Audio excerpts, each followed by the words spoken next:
बंधु माने चलित वर्ष फेब्रुआरी 2 तारिख रे पालन हेबाको जाउची सरस्वती पूजा। माँ सरस्वती को विद्यादात्री भाव माना जाय थाए। जो व्यक्ति उपरे माँ सरस्वती कृपा रही थाए सही व्यक्ति को संगीत एवं शिक्षा क्षेत्र में अनेक सफलता प्राप्त होई थाए। माँ सरस्वती पूजा आराधना करने द्वारा अज्ञानी मध्य श्रेष्ठ ज्ञानी रे परिगणित होई थाए। एही बसंत पंचमी दिन अर्थात सरस्वती पूजा दिन ठारू छोट पिलामानंकर खड़ी छुआ मध्य करा जाय थाए, शिक्षार आरंभ करा जाय थाए। तेबे जो माने विद्यार्थी अटंती सेही मानक पई सरस्वती पूजार दिनटी बहुत ही खास होई थाए, गुरुत्वपूर्ण होई थाए। तेबे जो पिलामानंकर मन पाठ पढ़ारे लागु नाही किबा पाठ पढ़ारे से माने मन लगाई पारु नाहंती, से माने सरस्वती पूजा दिन किछि विशेष उपाय करिबा उचित। एवं जदि पिला बहुत छोट अछि तो पिला पाई तांकर बापा माँ मध्य एही उपायटी को पालन करि पारिबे। तेबे बंधु माने आसंतु जानि नेबा सेही उपाय गुड़िक कौन अटे, जो उपाय गुड़िक करबा द्वारा मूर्ख पिला मध्य ज्ञानी होई पारिबो। तेबे ता पूर्वरु आसंतु जानि नेबा जे बसंत पंचमी श्री पंचमी काहेकि पालन करा जाय थाए। तेबे बंधु माने बसंत ऋतु को ऋतु मानकर राजा बोली माना जाय थाए।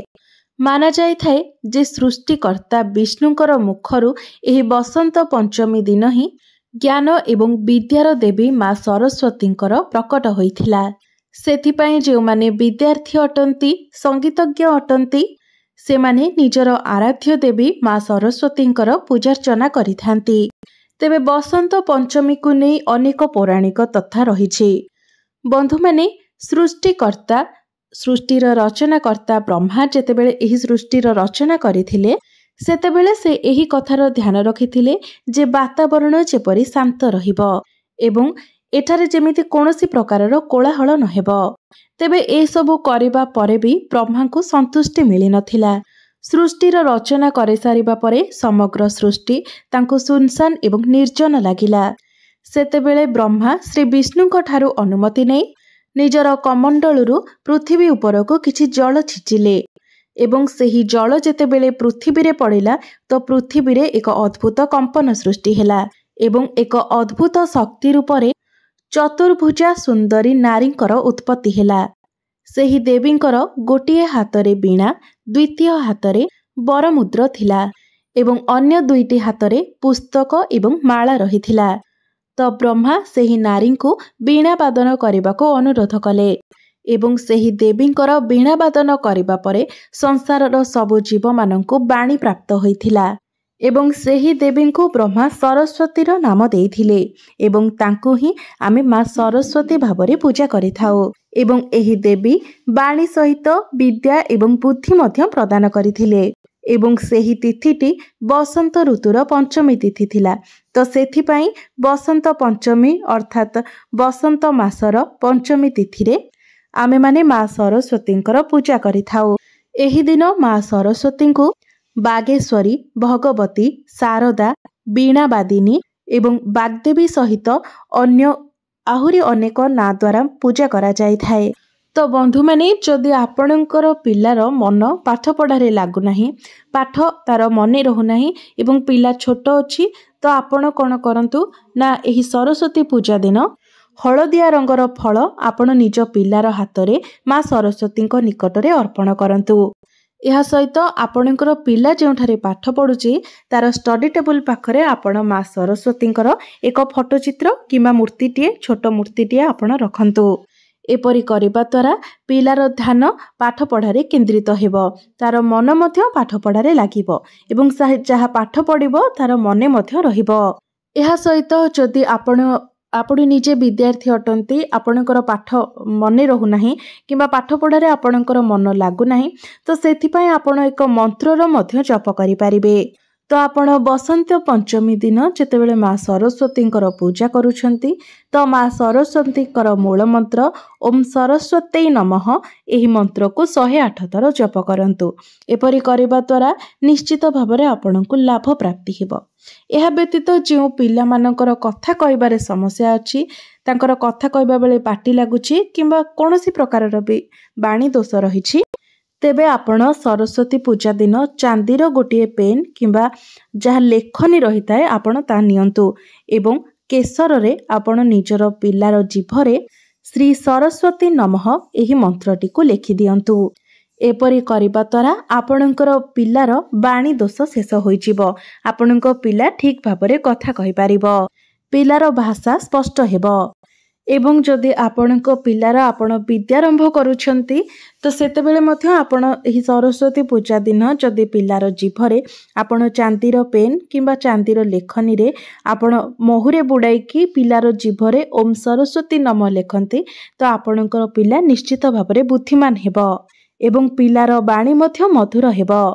एहा व्यतीत आपण सरस्वती पूजा दिन गोटे मयूर पंख को नेकी माँ सरस्वती निकटरे पूजा कराई आणंतु एवं एही मयूर पंख को निज पिलार कोनोसी भी बही भितरे रखि दियंतु।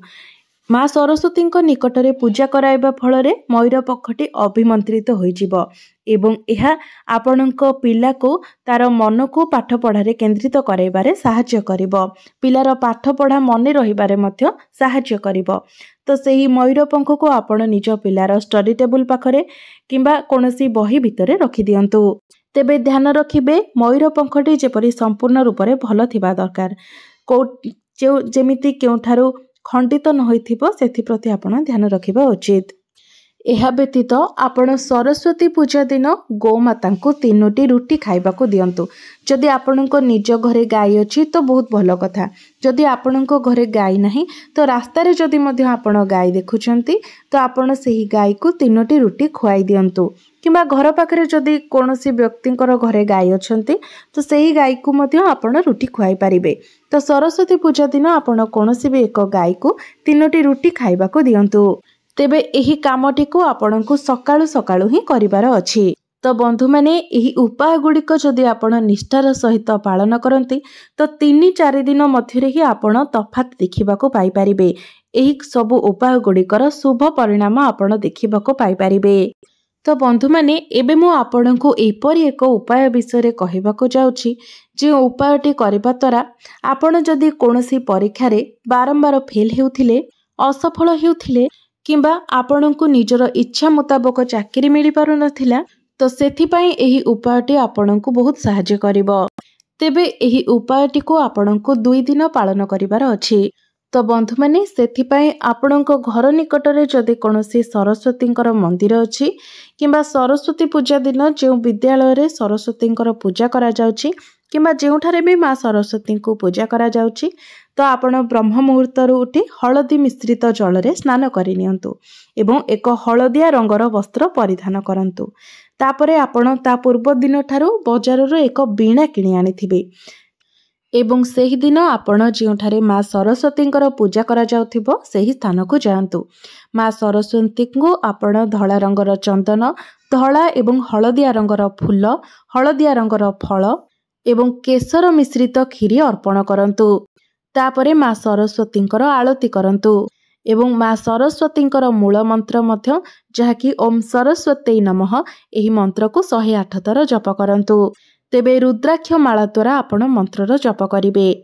तापरे आपण जे वीणा नैथिबे सेही वीणा को माँ सरस्वतींकर चरण पाखरे रखिबे एवं निजर पुस्तक गुड़िक मध्य आपण निज साथी रे नै जाइथिबे जहाको कि आपण माँ सरस्वतींकर चरण तले रखिबे। तापरे सबु पुस्तक एवं सेही वीणाटी रे हलदी एवं चंदनर तिलक लगाइबे एवं सेही सरस्वती पूजा दिन आपण बेसन लड्डू, खेचुड़ी किंबा हलुआ बनाई गरीब एवं दुखी दरिद्र व्यक्ति को दान करिवे एवं निज गृह रे सरस्वती यंत्रर स्थापना कराइबे एवं प्रत्येक दिन नियमित भावरे यथाविधि पूर्वक सरस्वती यंत्रर पूजार्चना करिवे। एपरि करिबा द्वारा निश्चित भावरे आपणको प्रत्येक क्षेत्र में सफलता मिलिबो एवं आपणकर इच्छा मुताबक आपणको योग्यता अनुसार आपणको चाकरी मध्य प्राप्ति होइजिबो। एहा व्यतीत माँ सरस्वतींकर हंस एवं मयूर हेउछंती वाहन। तो आपण जदि निजर पिलार स्टडी रूम रे हंस किंबा मयूरर चित्र लगांती तो एहा मध्य पिला पाई शुभ प्रभाव देइथाए। माँ सरस्वती को हलदियार रंगर फूल बहुत ही प्रिय होता है। तो आपण माँ सरस्वती को गेंडु फूल किंबा सूर्यमुखी फूल मध्य अर्पण करें। सरस्वती पूजा दिन आपण दुखी दरिद्र व्यक्ति माननकु हलदिया रंगर जिनिस दान करंतु एवं जो माने गरीब पिला माने अछंती सेमानंकु जदि आपण सरस्वती पूजा दिन पुस्तक कलम इत्यादि दान करंती तो यह द्वारा माँ सरस्वती कृपा आपणको प्राप्ति होइथाए। बंधु माने जदि आपण उच्च शिक्षा करबा पई चाहुछंती मात्र उच्च शिक्षा करबा पई आपणको अनेक गुडे समस्यार सामना करबाको पडुछि तेबे बसंत पंचमी दिन आपणको माँ सरस्वती गोटे माला मंत्र जप करिबार अछि। तेबे माँ सरस्वती मूल मंत्र ओम सरस्वती नमः एही मंत्र को आपण 108 थर जप करंतु। तेबे बंधु माने आपण जदि सरस्वती पूजा दिन एही उपाय गुड़िक मध्यरु निजर आवश्यकता अनुसार कोनोसी भी उपायर पालन करंती तो निश्चित भावरे आपनको यार शुभ फल प्राप्ति हेबो। एही शुभ दिनटी वर्षरे गोटिए थर पई आसीथाय तो यहाको आपण कदापि भी हाथ छड़ा करंतु नाही। एही दिन आपण निश्चित भावरे निजर आवश्यकता अनुसार कोनोसी भी उपाय को पालन करंतु एवं एहार चमत्कारी को मध्य आपण निजे अनुभव करि पारिबे। तो बंधु माने मोर एही भिडियोटी जदि आपण मानकु भल लागि थाए तेबे भिडियोटी को लाइक करी चैनल टी को सब्सक्राइब करि देबे एवं कमेंट बॉक्स रे भक्ति एवं श्रद्धार सहित जय माँ सरस्वती निश्चय लिखिबे।